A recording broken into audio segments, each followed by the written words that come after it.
મારું નામ મકવાણા દર્શન, બાલાજી હનુમાનજી મંદિર, રાજકોટ વાસીઓની શ્રદ્ધા અને આસ્થાનું કેન્દ્ર એટલે બાલાજી દાદા.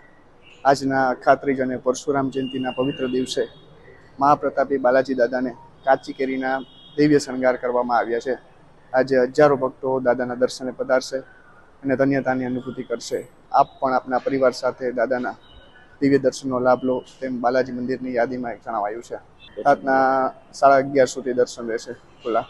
સાંજ સમાચાર ફેસબુક પેજને લાઇક કરો, વિડીયો શેર કરો અને વધુ વિગતવાર સમાચાર માટે sanssamachar.net વિઝિટ કરો.